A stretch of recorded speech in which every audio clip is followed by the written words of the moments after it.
我相信喺嗰一刻中，佢對自己嘅決定係冇悔嘅，因為嗰幾個人係成功走得咗。我望住嗰堆火，我深知我太太喺裏邊有乜都做。我希望佢哋真真正正嘅查到個原因。我係需要個真正嘅原因。佢個鼻比較敏感，佢聞到有似啲燶味啊、燶味咁樣。因為我哋啲窗係封晒，基本上係睇唔到出邊。咁佢聞到有啲味，咁啊同我講話好似火燭。咁跟住佢打個窗推條，好似個欄望一望，話係啊，真係火燭啊！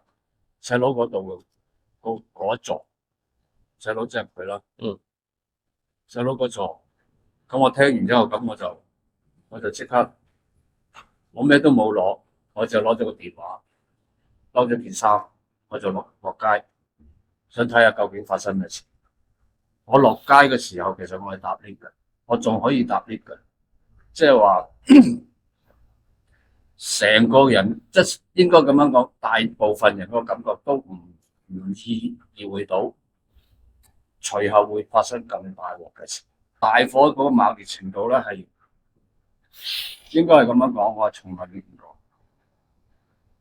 咁但係喺嗰一刻中，我都唔 sense 到，原來係可以去到咁嚴重。咁我仲猶豫咗一陣，我仲繼續睇。咁我時已經開始有差人有消防開始拉嗰個封鎖線，叫我哋走退後。因為喺嗰個時候喺嗰度有好多其他啲街坊喺度，都揸住手機喺度影，即係好似一個睇熱鬧，係一個趁熱鬧嘅一個心態喺度影緊。嗰陣時開始已經係警察開始拉防線，我先醒起，死啦！我要打電話叫我太太走。地下嗰度燒到黃太太，差唔多係封住咗咁大度。咁我你去到邊啊？唔好落嚟啦，向上走定向下走啊？我都唔知，我話你翻入屋啊。咁佢就係同我講，佢話好黑，我睇唔見，好黑，佢翻唔到入屋企。最後嗰句說話，我翻唔到，跟住個電話就開始閃晒咁樣，我完全聽唔到人，我都淨係聽到閃晒。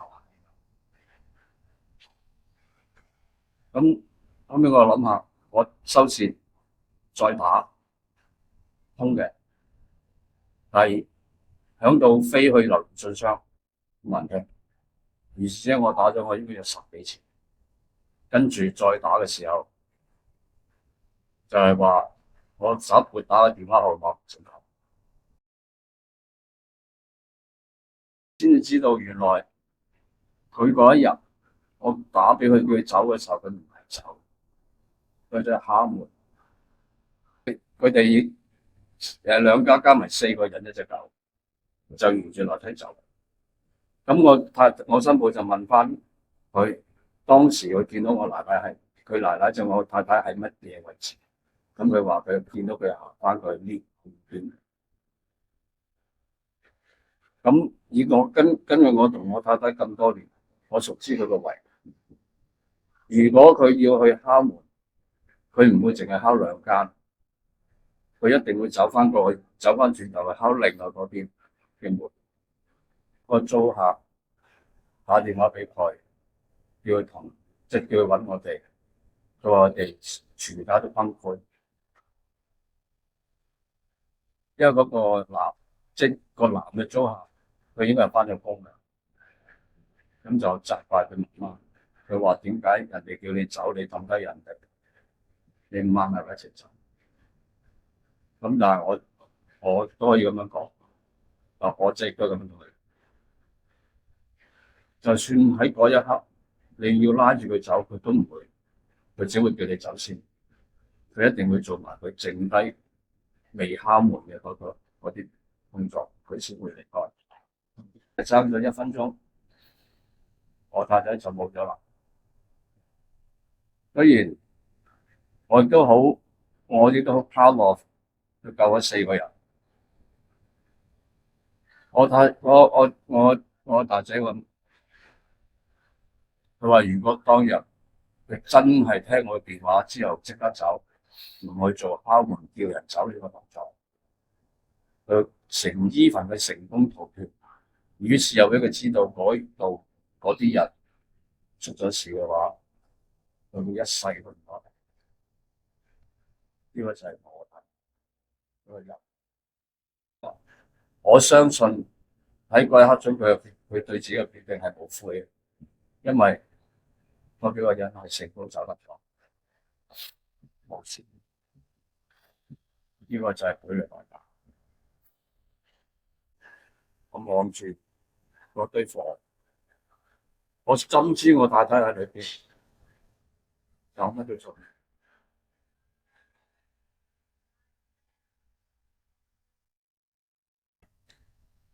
捱一齊喺我哋最貧困嘅時候，佢冇怨過，佢幫我湊大梁。又我哋今日見佢嘅時候，都有同佢講就係，佢放心啦，我哋會撐落去嘅，我哋會互相照應、互相照顧、照顧爹哋。咁阿哥又會照顧爹哋啦，即係大家會互相照應，咁等佢可以放心咁去佢想去嘅地方。媽咪好中意去旅行，因為佢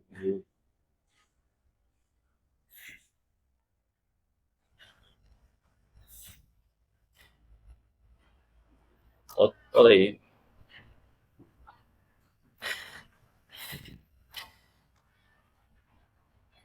今年8月嘅時候先至同佢去完旅行，咁本身都諗住出年新年我哋會再去一次嘅，咁而家就係啦，可能佢自己去咧，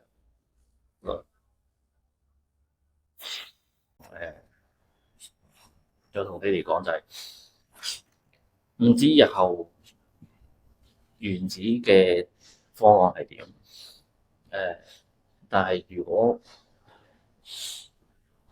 我自己嘅心態係，如果我可以喺翻原子居住嘅，係一定會翻去呢個地方住，因為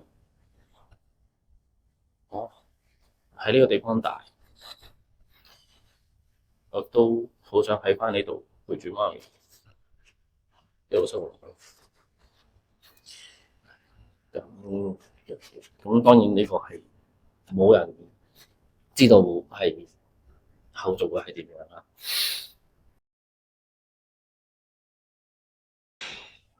我希望佢哋真真正正係查到個原因。我係需要個真正嘅原因，唔好為咗去交差而交出嚟。正如一時就話規格，一時就話唔該整理好清清楚楚先好。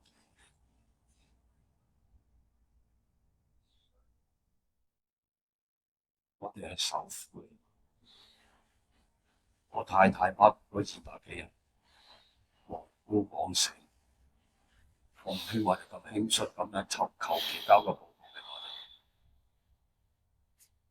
我要嘅係真真正正嘅真相，唔係交差嘅真相。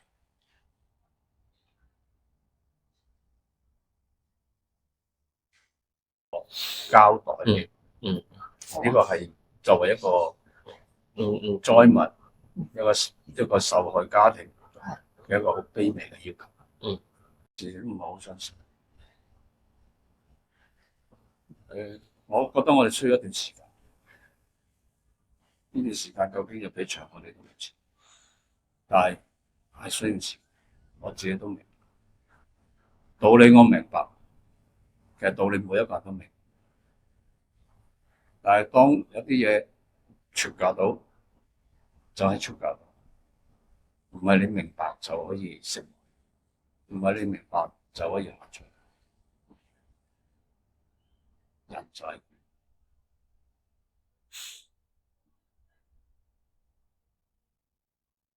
唔使唔需要，暫時都唔需要，因為太後話嘅嘢。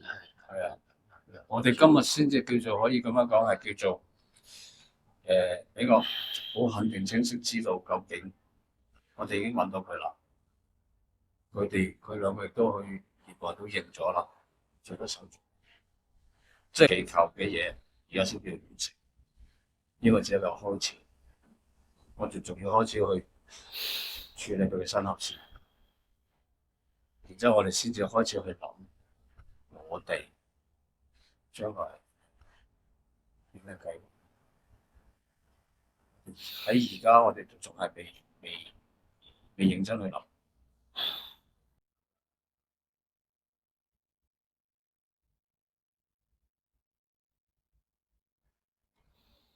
佢嗰陣時成日都同我，真係日日都同我。當佢要鬧我嘅時候，佢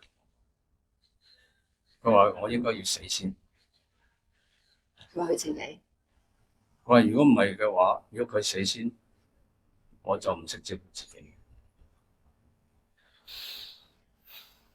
佢成日都係，佢話我冇咗佢，我係唔識照顧自己嘅人，因為40幾年佢照顧得我太好。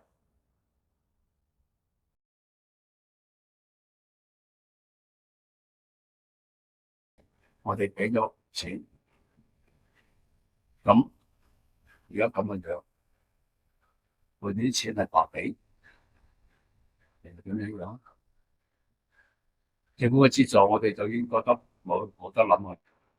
喺咁嘅情況底下，喺佢嗰個資助條件，我哋已經冇得攞啦。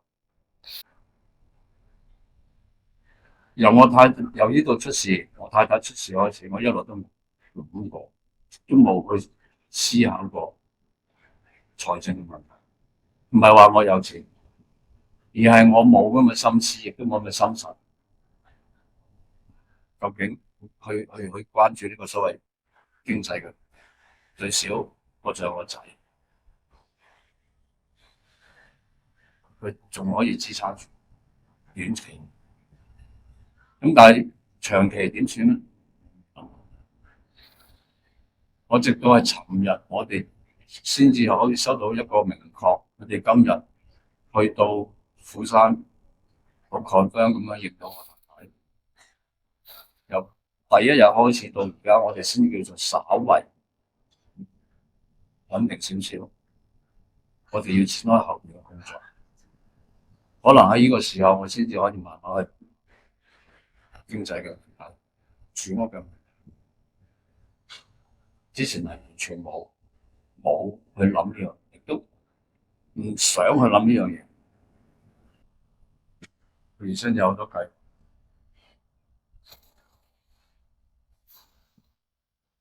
如果唔係出事，唔係好喺發生呢個咁大嘅災難，其實琴日我哋係好開心嘅，應該我哋係去慶祝我大仔生日。我留翻佢 WhatsApp，我喺個 WhatsApp 都會有照 send 出去。係，我覺得都會收到。